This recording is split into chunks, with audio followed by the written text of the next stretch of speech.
Dès que Nadège apprit qu'elle attendait un enfant, sa vie prit un tournant brutal.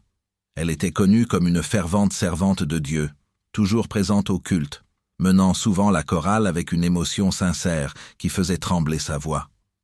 Elle connaissait les Écritures sur le bout des doigts, comme si elles coulèrent dans ses veines. Pourtant, elle se retrouvait enceinte avant le mariage, et l'avenir lui semblait flou et inquiétant. Dans sa communauté, la grossesse hors mariage était inacceptable. Pire encore, la tradition de son Église interdisait à toute femme enceinte de s'y marier. Et pour Nadège, se marier ailleurs était impensable.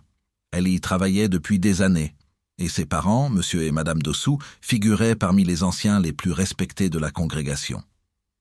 Comment leur annoncer cette nouvelle qui, elle le savait, provoquerait une véritable tempête? Assise dans sa chambre, le regard rivé sur le test de grossesse qu'elle tenait toujours, elle laissait défiler 1000 pensées. Son compagnon, Samuel, était l'un des hommes les plus attentionnés qu'elle ait jamais rencontrés. Un croyant dévoué, doux, aimant. Lorsqu'elle lui révéla la nouvelle, il bondit de joie. Mais au fond, Nadège ne partageait pas totalement son enthousiasme. Quelques jours plus tard, Samuel prit sa décision. Il la demanda en mariage. Il se réjouissait à l'idée de devenir père, et encore plus de pouvoir fonder une famille avec la femme qu'il chérissait de tout son être. Pourtant, Nadège ne partageait pas vraiment l'enthousiasme de Samuel. Certes, elle l'aimait, mais son esprit était absorbé par l'inquiétude concernant l'enfant qui grandissait en elle. Elle savait pertinemment qu'il était dangereux de laisser l'Église apprendre sa grossesse. Elle avait déjà vu le sort réservé à celles qui osaient franchir cette ligne. Les murmures qui s'échappent dans les couloirs, les regards glaciaux, et cette forme d'exclusion silencieuse que l'on maquillait sous le nom de discipline ecclésiastique. Elle confia ses craintes à Samuel, qui lui proposa alors de se marier dans son assemblée à lui, ou même de laisser son frère, pasteur lui aussi, les unir dans sa propre église. « Nous avons des options, mon amour, lui dit-il. » Nadège fit semblant de se réjouir, mais, au fond d'elle, elle refusait chacune de ces possibilités. « Non, » répondit-elle doucement. « Je dois me marier dans mon église. » Samuel ne comprenait pas pourquoi cela avait tant d'importance. Pour lui, l'amour suffisait. Mais pour Nadège, il ne s'agissait pas seulement d'amour. C'était aussi une question de réputation, d'honneur familial, et de l'image de fille parfaite de Sion qu'elle avait mis des années à construire. Plus elle y pensait, plus l'angoisse s'alourdissait. Finalement, elle décida d'en parler à sa mère, espérant au moins un peu de réconfort. Mais dès que Mme Dossou fronça les sourcils, Nadège sut qu'elle avait commis une erreur. « Toi » s'exclama sa mère, la voix tremblante de colère. « Après tout ce que nous t'avons appris, tu oses apporter la honte sur cette famille, sur cet autel? Cet enfant que tu portes est une abomination, débarrasse-t'en avant que ton père ne l'apprenne. » Ces paroles transpercèrent le cœur de Nadège comme des éclats de verre. Cette nuit-là, elle s'endormit sur un oreiller trempé de larmes, la voix de sa mère résonnant encore dans son esprit. Elle ne pouvait pas laisser son père découvrir la vérité, surtout maintenant qu'il était sur le point d'être honoré comme l'un des anciens les plus anciens et respectés de l'Église. L'idée que son père puisse être publiquement humilié à cause d'elle était insupportable pour Nadège. Alors, elle prit une décision. Elle expliqua à Samuel qu'elle voulait voyager pour rendre visite à sa sœur. Sans se douter de rien, il se réjouit, pensant que cela lui permettrait enfin de se reposer un peu. Quand elle arriva chez sa sœur, Nadège afficha un sourire de façade, mais son esprit était déjà fixé sur ce qu'elle comptait faire. Ce soir-là, sous le voile de la nuit, elle se rendit dans une clinique privée. Quelques heures plus tard, l'enfant n'était plus. Le lendemain matin, elle appela Samuel avec une voix étrangement enjouée. « Devine quoi ?» dit-elle. Samuel, intrigué, attendit avec impatience la suite. « J'ai vu mes règles », annonça Nadège. Samuel resta figé, incapable de comprendre ce qu'il venait d'entendre. « Mais tu es enceinte », répondit-il. Nadège, cherchant à dissimuler la vérité, improvisa. « Je ne sais pas, peut-être que ce n'était qu'un dérèglement hormonal. Peut-être que je ne l'étais pas vraiment. » Samuel, peu convaincu, insista pour qu'ils aillent ensemble à l'hôpital à son retour afin de refaire un test. Mais, à cet instant, quelque chose changea dans la voix de Nadège.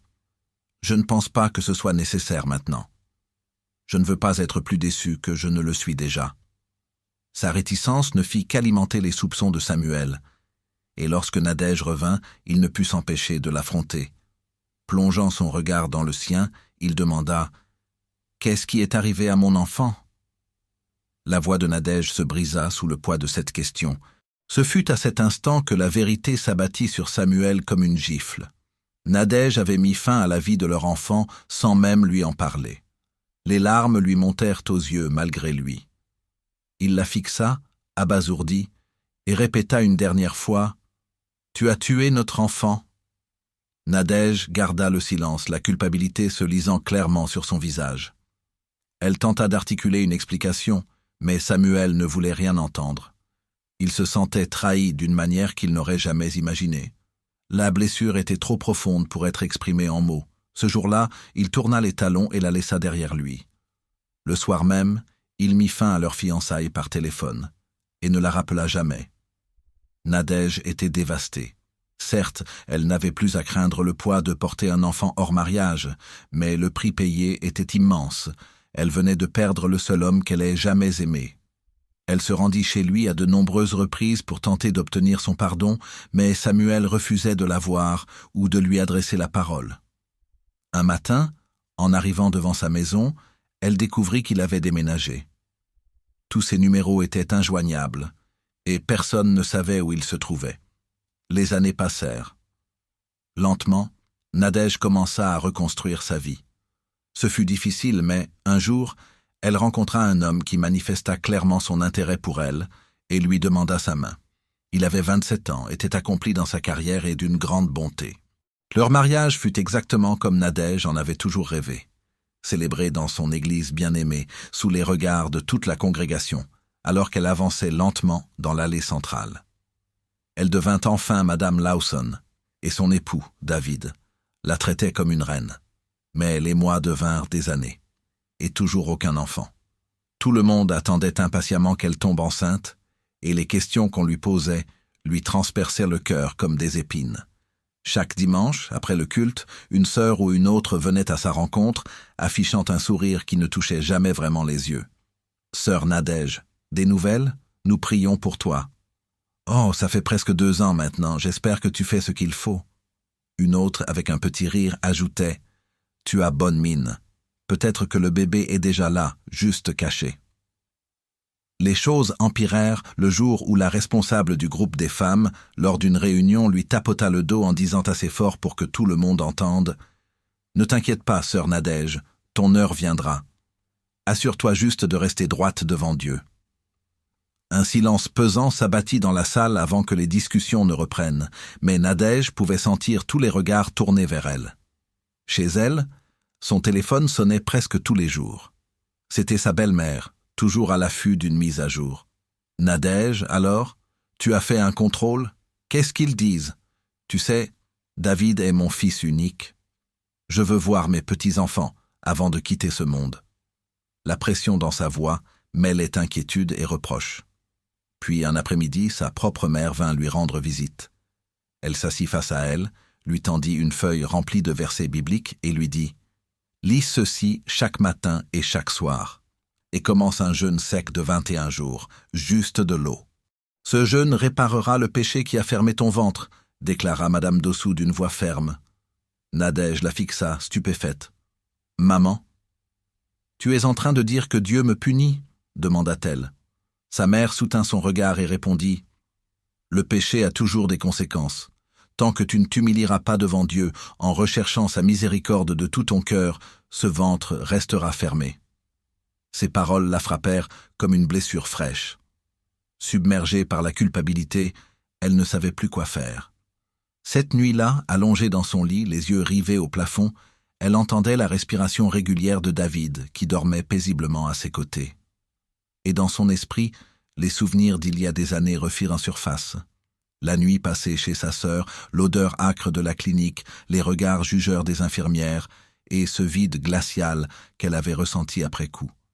À l'époque, elle s'était convaincue que c'était la bonne chose à faire. Protéger l'image de sa famille, préserver sa place dans l'Église.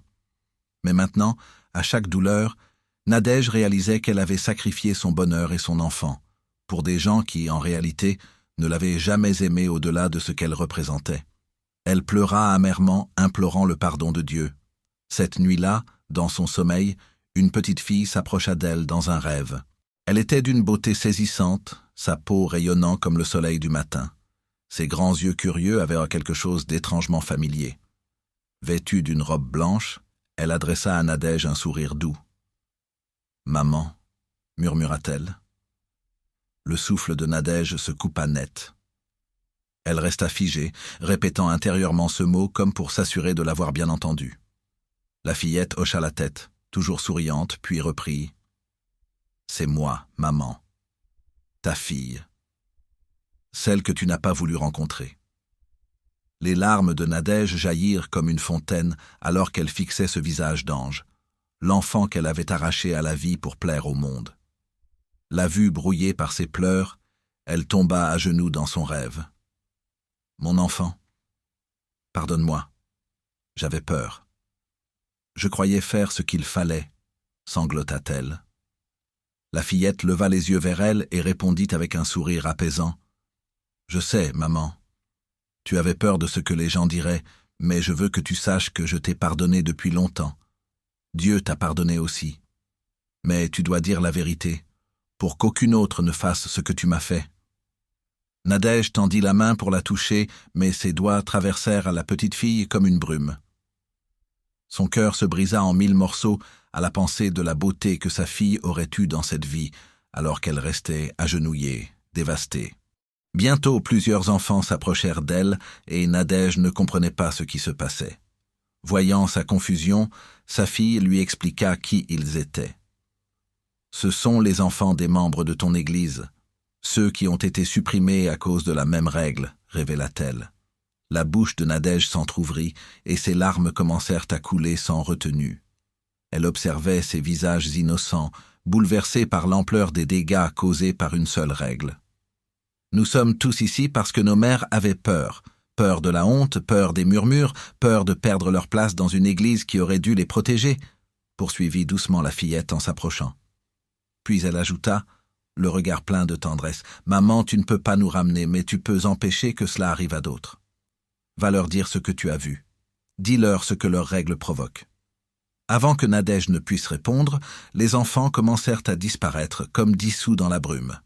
Sa fille fut la dernière à s'évanouir, lui lançant « Je t'aime, maman. » Nadège se réveilla en sursaut, le visage trempé de larmes. Elle resta assise au bord du lit, tremblante, le rêve tournant en boucle dans son esprit, cherchant désespérément une solution. Dès 8 heures du matin, elle se rendit à l'église et demanda à rencontrer le pasteur en privé. Elle lui raconta tout, comment la règle stricte interdisant le mariage des femmes enceintes avait poussé tant de sœurs de la congrégation, elle y comprit, à prendre les décisions les plus douloureuses de leur vie. Comment elle avait porté cette culpabilité pendant des années. Comment, dans son rêve, elle avait rencontré sa fille avortée, entourée des enfants d'autres femmes qui, elles aussi, avaient mis fin à leur grossesse à cause de cette loi implacable.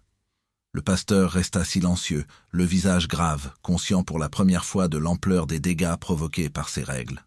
« Je n'avais jamais réalisé à quel point nos lois pouvaient te faire autant de mal, » murmura-t-il, le cœur lourd. « Je pensais que nous protégions la sainteté en maintenant cette règle, sans réaliser que, justement, nous poussions les gens à commettre des fautes. » Le pasteur s'excusa auprès de Nadège pour tout le mal causé par cette loi stricte et lui promit de réparer les choses.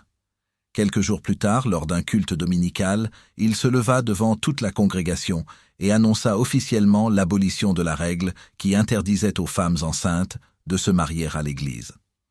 Personne ne devrait se voir refuser la grâce au moment où elle en a le plus besoin, déclara-t-il. Cependant, il précisa que, si la grâce est un don à recevoir, elle ne doit pas devenir une licence pour pécher. Il présenta ses excuses à toutes les femmes affectées par cette règle et pria pour que la miséricorde de Dieu repose sur elles. Nadège était assise au premier rang, les larmes coulant sur ses joues, non seulement pour sa fille qu'elle avait perdue, mais aussi pour tous les enfants que cette nouvelle loi allait sauver. Quelques mois plus tard, elle tomba enceinte et donna naissance à des jumeaux. Les larmes de joie coulèrent à flots lorsque l'on posa les bébés dans ses bras.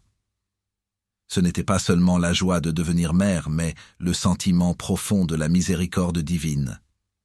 À travers ses larmes, elle murmura leurs prénoms, grâce et promesse, car c'était exactement ce que représentaient ces enfants pour elle. La nouvelle de sa naissance se répandit rapidement dans toute l'Église. Le dimanche de son retour pour rendre grâce, toute la congrégation se leva pour l'applaudir. Même les femmes qui murmuraient autrefois derrière son dos vinrent la prendre dans leurs bras, les yeux embués de larmes. Le pasteur appela Nadège à avancer, tenant dans ses bras l'un des jumeaux. « Que l'histoire de Nadège nous rappelle, dit-il d'une voix chargée d'émotion, combien nos paroles, nos règles et nos actes peuvent soit détruire, soit sauver des vies. Ces enfants sont ici aujourd'hui parce que nous avons choisi la miséricorde. C'est une leçon que je n'oublierai jamais. » À travers ses larmes, Nadège sourit, levant les yeux comme pour percer le ciel. Dans son cœur, elle imaginait sa première fille, quelque part là-haut dans les nuages, lui offrant ce même sourire lumineux qu'elle avait vu dans son rêve. Pour la première fois depuis des années, le poids sur le cœur de Nadège s'allégeait. Elle avait perdu une fois, mais Dieu l'avait restaurée 2 fois.